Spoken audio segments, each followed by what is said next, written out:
बिस्मिल्लाहिर्रहमानिर्रहीम। अस्सलाम वालेकुम। Human urinary system chapter number 14 का एक और बहुत important topic that is the blood supply to the kidney. आज हम इसको देखते हैं, मेरे साथ रहिएगा। इंशाल्लाह बहुत आसानी से हमें समझ आ जाएगा और हमारे लिए इंशाल्लाह बेनिफिशियल भी होगा। तो स्टार्ट करते हैं आज की बात को। सबसे पहले हम देखते हैं pathway of the blood inside kidney. ठीक है, तो किडनी को ब्लड प्रोवाइड करती है रीनल आर्टरी, जो कि अराइज होती है डॉर्सल एओर्टा से। और देखा था हमने कल के हाइलम से ये रीनल आर्टरी किडनी के अंदर एंटर हो जाती है। अब किडनी के अंदर एंटर होकर ये ब्रांचेस बनाती है, ये डिवाइड हो जाती है ब्रांचेस में, और इन ब्रांचेस को हम एफरेंट आर्टेरियोल्स कहते हैं। ठीक है, रीनल आर्टरी हाइलम से किडनी के अंदर जाती है और किडनी के अंदर जाकर ये डिवाइड होती है और एफरेंट आर्टेरियोल्स बनाती है। एफरेंट आर्टेरियोल बोमेन कैप्सूल के अंदर जाते हैं। एफरेंट आर्टेरियोल बोमेन कैप्सूल के अंदर जाते हैं और वहां पर कैपिलरी बेड बनाते हैं, जिसको के ग्लोमेरुलस कहते हैं। ग्लोमेरुलस कल भी हमने देखा था कि कैपिलरी बेड है, और ये कैपिलरी बेड यानी कि ग्लोमेरुलस बना कहाँ से है? एफरेंट आर्टेरियोल्स की ब्रांचेस से। ठीक है, ब्रांचेस की डिवीजन हुई है और फिर छोटी ब्लड वेसल्स सबसे कैपिलरी बनी है। अब नॉर्मली तो ये होता है कि कैपिलरी बेड जो है वो फिर उसमें से तमाम कैपिलरीज ज्वाइंस होती हैं और वो ज्वाइन होकर वेन्यूल्स बनाती हैं, और वेन्यूल्स वेन में मेजर वेन में ड्रॉप हो जाता है। लेकिन यहाँ पर ऐसा नहीं है। यहाँ पर ये कैपिलरीज ज्वाइन करके वेन्यूल नहीं बनाएंगी, बल्कि ये कैपिलरीज ज्वाइन करके बड़ी ब्लड वेसल बनाएंगे, जिसको के हम कहते हैं इफरेंट आर्टेरियोल। और इफरेंट आर्टेरियोल जो ग्लोमेरुलस में मौजूद कैपिलरी बेड से बना है, वो बोमेन कैप्सूल से बाहर निकल आएगा। याद रखिएगा, जहां पर भी लफ्ज एफरेंट होगा तो ये किसी टिश्यू के अंदर दाखिल होने वाली चीजें होती हैं, और जहां पर भी इफरेंट यूज होगा तो ये उस टिश्यू से वापस आने वाली होती हैं। ठीक है, नर्वस सिस्टम में भी इंशाल्लाह हम ये एफरेंट और इफरेंट की टर्म यूज करेंगे। तो आपने याद रखना, एफरेंट जो है वो एंट्री है और इफरेंट जो है वो एग्जिट है। तो रेनल आर्टरी से ब्रांचेस एफरेंट आर्टेरियोल्स, ये एफरेंट आर्टेरियोल्स एंटर हो गई ग्लोमेरुलस में, वहां बोमेन कैप्सूल में, और बोमेन कैप्सूल में जाकर वो टूट गई कैपिलरीज में और बना दिया ग्लोमेरुलस। और फिर ये कैपिलरीज रीज्वाइन हुई और रीज्वाइन होकर इन्होंने फिर इफरेंट आर्टेरियोल बनाया। अब ये इफरेंट आर्टेरियोल बोमेन कैप्सूल से बाहर निकलेगा और पेरिट्यूबुलर कैपिलरीज बनाएगा। ये एक डेंस नेटवर्क है जो प्रॉक्सिमल और डिस्टल कॉन्वोल्यूटेड ट्यूब्यूल के इर्द गिर्द बनता है। याद रखिएगा, पेरिट्यूबुलर कैपिलरीज रीनल कॉर्टेक्स में होती हैं। ठीक है, जब हमें पता है कि प्रॉक्सिमल और distal convoluted tubules renal cortex में होती हैं, तो पेरिट्यूबुलर कैपिलरीज सिर्फ प्रॉक्सिमल और डिस्टल कॉन्वोल्यूटेड ट्यूब्स के इर्द गिर्द रन करती हैं। ये पेरिट्यूबुलर कैपिलरीज जो हैं ये पोरस होती हैं और डेंस होती हैं, और ये इर्द गिर्द इनके प्रॉक्सिमल और डिस्टल कॉन्वोल्यूटेड ट्यूब्यूल के इर्द गिर्द रन करती है। अभी देखेंगे दोबारा। फिर उसके बाद एक और स्ट्रक्चर यहाँ पर हम डिस्कस करेंगे, दैट इज द वासा रेक्टा। ठीक है, इफरेंट आर्टेरियोल से ही वासा रेक्टा अराइज होता है। लेकिन ये कहाँ पर होता है? ये रीनल मेडुला में होता है। और किसके इर्द गिर्द होता है? लूप ऑफ हेनले के इर्द गिर्द होता है। रीनल मेडुला में लूप ऑफ हेनले के इर्द गिर्द इफरेंट आर्टीरियोल्स वासा रेक्टा बनाती हैं। Vasa recta long hairpin like blood vessels हैं जो लूप ऑफ हेनले के पैरेलल रन करती हैं और ऑस्मोरेगुलेटरी फंक्शन जो है किडनी का उसको परफॉर्म करने के लिए, कंसंट्रेटेड यूरिन बनाने के लिए एक इम्पॉर्टेंट पार्ट प्ले करती हैं। फिर ये सारी कैपिलरीज मर्ज होती हैं, ये पेरिट्यूबुलर कैपिलरीज भी और वासा रेक्टा भी। ये सारी कैपिलरीज कन्वर्ज होती हैं, आपस में जुड़ती हैं और अब ये वेन्यूल बनाएंगी। ये वेन्यूल बड़ी वेन बनाएगा और ये बड़ी वेन जो है वो फिर रीनल वेन बन जाएगी। ये रीनल वेन किडनी से हाइलम वाले एरिया से ही निकलेगी और फिर सारा ब्लड डाल देगी इंफीरियर वेना केवा में और इंफीरियर वेना केवा ये फिल्टर्ड क्लीन ब्लड को लेकर हार्ट में चला जाएगा। अब एक दफा और देख लेते हैं पाथवे ब्लड का किडनी के अंदर। रीनल आर्टरी से निकली एफरेंट आर्टीरियोल वुमेन कैप्सूल में गई और वहां पर ग्लोमेरुलस यानी कि कैपिलरी बेड बनाया।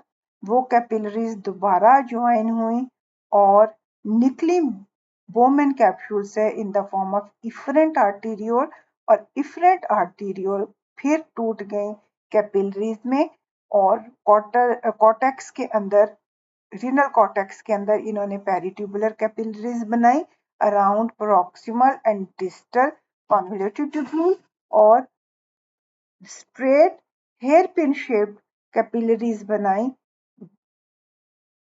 रीनल मेडुला में लूप ऑफ हेनले के इर्द गिर्द।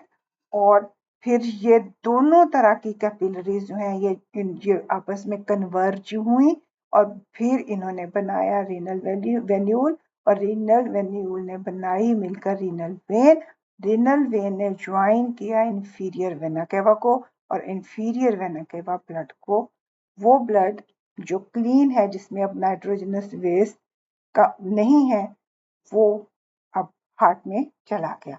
तो क्लीन ब्लड हार्ट तक किडनी से इंफीरियर वेना केवा ले गया। इसको एक दफा डायाग्रामेटिकली भी देख लेते हैं। तो ये देखें, ये रीनल आर्टरी है, रीनल आर्टरी से ये एफरेंट आर्टीरियोल निकली, ये वुमेन कैप्सूल के अंदर एंटर हुई, यहाँ पर ये कैपिलरी बेड यानी कि ग्लोमेरुलस बनाया, फिर ये कैपिलरीज ज्वाइन हुई और इन्होंने कन्वर्ज होके इफरेंट आर्टीरियोल बनाई। इफरेंट आर्टीरियोल ने ये देखें प्रॉक्सिमल कॉन्वोल्यूटेड ट्यूब्यूल के इर्द गिर्द पेरिट्यूबुलर कैपिलरीज बनाई और डिस्टल कॉन्वोल्यूटेड ट्यूब्यूल के इर्द गिर्द ये पेरिट्यूबुलर कैपिलरीज बनाई और इसी में से जो है वो इफरेंट आर्टीरियोल में से ही ब्रांच गई नीचे बिल्कुल मेडुला की तरफ। रीनल मेडुला में इसने लूप ऑफ हेनले के इर्द गिर्द यानी कि उस लूप ऑफ हेनले के लेवल पर स्ट्रेट हेयर पिन लाइक वासा रेक्टा बनाया। फिर ये सारी ब्लड वेसल्स जो हैं कैपिलरीज यानी कि ये सारी कन्वर्ज हुए और इन्होंने ये रीनल वेन बना ली। फिर रीनल वेन ज्वाइन करेगी इंफीरियर वेना केवा को और इंफीरियर वेना केवा ये साफ ब्लड जो है लेकर हार्ट पे चला जाएगा। नेक्स्ट चले जाएं तो ये बात आपने याद रखनी है, एमसीक्यू में पूछी जाएगी कि किडनीज हाईली वेस्कुलराइज्ड ऑर्गन है और एक हार्ट बीट में जितना दिल ब्लड एओर्टा में भेजता है जिसको हम कार्डियक आउटपुट कहते हैं, एक हार्ट बीट में लेफ्ट वेंट्रिकल से जितना ब्लड एओर्टा में आता है उसका 20 से 25% जो है वो किडनी को प्रोवाइड किया जाता है। ये ज्यादा क्वांटिटी इसलिए प्रोवाइड की जाती है ताकि इतनी क्वांटिटी की एक वक्त में जो है किडनी नाइट्रोजनस वेस्ट वहां से साफ कर दे। अब ये अभी देख लिया हमने, याद रखना है आपने, दो कैपिलरी बेड्स हैं, दोनों इफरेंट आर्टेरियो सॉरी दो कैपिलरी बेड्स हैं जिनमें ग्लोमेरुलर कैपिलरीज जो हैं वो एफरेंट आर्टेरियोल से बनती हैं और पेरिट्यूबुलर कैपिलरीज जो हैं वो इफरेंट आर्टेरियोल से बनती हैं और ग्लोमेरुलर कैपिलरीज वुमेन कैप्सूल के अंदर बनती हैं और पेरिट्यूबुलर कैपिलरीज जो हैं वो कॉन्वोलेटेड ट्यूब्यूल्स के इर्द गिर्द बनती हैं और यहाँ पर आपने याद रखना है कि वासा रेक्टा भी लूप ऑफ हेनले के जो इर्द गिर्द है वो भी इफरेंट आर्टेरियोल से निकलता है। In kidney, two distinct capillary bed work in sequence to process blood, glomerular capillaries और peritubular capillaries। glomerular capillaries ये कैपिलरीज वुमेन कैप्सूल के अंदर होती हैं। ये कैपिलरीज फिल्ट्रेशन का काम करती हैं और इन कैपिलरीज के अंदर ब्लड प्रेशर हाई होता है ताकि फोर्स के साथ वाटर और स्मॉल सोल्यूट जो हैं वो ब्लड से बाहर निकले और ग्लोमेरुलर फिल्ट्रेट जो है वो वुमेन कैप्सूल से होता हुआ प्रॉक्सिमल कॉन्वोल्यूटेड ट्यूब्यूल में चला जाए। अब है peritubular capillary. Peritubular capillaries renal tubules को सराउंड करती हैं। प्राइमरी रोल इनका रीअब्जॉर्प्शन और सिक्रीशन भी है और ये लो हाइड्रोस्टैटिक प्रेशर में काम करती हैं। लो हाइड्रोस्टैटिक प्रेशर में काम करती हैं। ये हम इंशाल्लाह ये कल देखेंगे कि किस तरह जो है वो डिसेंडिंग और असेंडिंग लिम्ब और इन्वॉल्व होती हैं वाटर और तमाम वैल्यूएबल सॉल्ट्स और मटेरियल्स को वापस ब्लड में भेजने के, तो पुल करती हैं एसेंशियल न्यूट्रिएंट जैसे ग्लूकोज और आयन और फिर इसको वापस ब्लड स्ट्रीम में भेजती हैं ट्यूब्यूल से जहां पर मौजूद है ग्लोमेरुलर फिल्ट्रेट और ये सिक्रीट करती हैं स्पेसिफिक टॉक्सिन भी ट्यूब्यूल्स में। तो ये दो तरह के कैपिलरी बेड हैं किडनीज के अंदर। किडनीज को हम ऑस्मोरेगुलेटरी ऑर्गन कहते हैं। ना सिर्फ ये एक्सक्रीटरी फंक्शन है इनका, पहले लेक्चर में कल भी हमने देखा था, किडनी ऑस्मोरेगुलेटरी ऑर्गन भी हैं। ये कंट्रोल करती हैं सॉल्ट वाटर बैलेंस को और ये डाइल्यूट यूरिन बनाते हैं जब बॉडी फ्लूइड हाइपोटोनिक होते हैं, यानी कि सफिशिएंट अमाउंट वाटर की मौजूद होती है और कंसंट्रेटेड यूरिन बनाते हैं जब बॉडी फ्लूइड हाइपरटोनिक होते हैं, यानी कि डेफिशिएंसी ऑफ वाटर होती है। ये बता दिया जबकि डिहाइड्रेशन होती है तो ये कंसंट्रेटेड यूरिन बनाते हैं। फिर एक टिडबिट आपके पास येलो बॉक्स में पड़ा हुआ है, उसको एक दफा देख लेते हैं कि एक नॉर्मल एडल्ट एक दिन में 1 से 2 लीटर यूरिन बनाता है, लेकिन इसकी क्वांटिटी या इसकी अमाउंट जो है वो वेरिएबल है। अब अपने आप को ही देख लीजिएगा तो आपको खुद ही ये बातें बिल्कुल आराम से समझ आ जाएंगी कि जिस वक्त हम काफी वाटर कंज्यूम कर रहे होते हैं या हम ऐसा खाना खा रहे होते हैं जिसमें बहुत ज्यादा हाइड्रेटिंग फ्लूइड्स हों तो हमारा यूरिन का आउटपुट बढ़ जाता है। हम फ्रीक्वेंटली भी और ज्यादा अमाउंट में यूरिन को बॉडी से पास करते हैं और वो यूरिन जो है यूजुअली वाइट कलर का होता है, यानी कि डाइल्यूटेड यूरिन होता है। उसके बाद diet with high salt trigger करती है रिटेंशन ऑफ वाटर को पानी तो रुकेगा, क्योंकि सॉल्ट वाटर बैलेंस मेंटेन करने के लिए अगर सॉल्ट ज़्यादा है तो वाटर भी ज़्यादा होना चाहिए। तो वाटर रिटेंशन जो है सॉल्ट वाटर बैलेंस को मेंटेन करने के लिए, अगर हमारी डाइट में सॉल्ट ज़्यादा है और वो सॉल्ट हमारी ब्लड में गए हैं तो वाटर रिटेंशन भी होगी।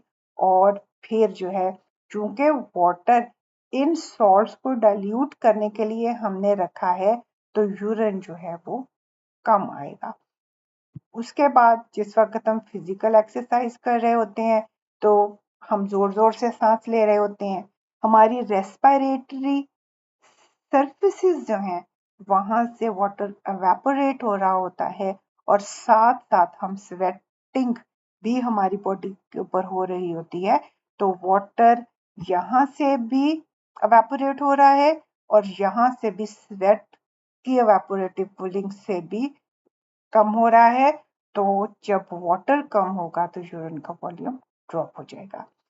गर्मियों में ज्यादातर पानी हम स्वेटिंग में एवेपोरेटिव कूलिंग के लिए यूज कर लेते हैं, तो वाटर की डेफिशिएंसी है, तो किडनी वाटर को कंजर्व करेंगे और कंसंट्रेटेड यूरिन बनाएंगे स्मॉलर वॉल्यूम में। उम्मीद है कि आज के लेक्चर में तमाम कंसेप्ट आपने बहुत अच्छे से समझ लिए होंगे। किसी किस्म का भी कोई प्रॉब्लम है तो प्लीज़ कमेंट में आएं और मुझे बताएं, मैं इंशाल्लाह उसको क्लियर करूंगी। Build concept learn biology achieve success. Subscribe करें चैनल को, लाइक शेयर करें वीडियो को, और प्लीज़ कमेंट सेक्शन में आपकी सजेशन के लिए मैं हमेशा मुंतज़िर रहती हूँ। अल्लाह हाफिज़।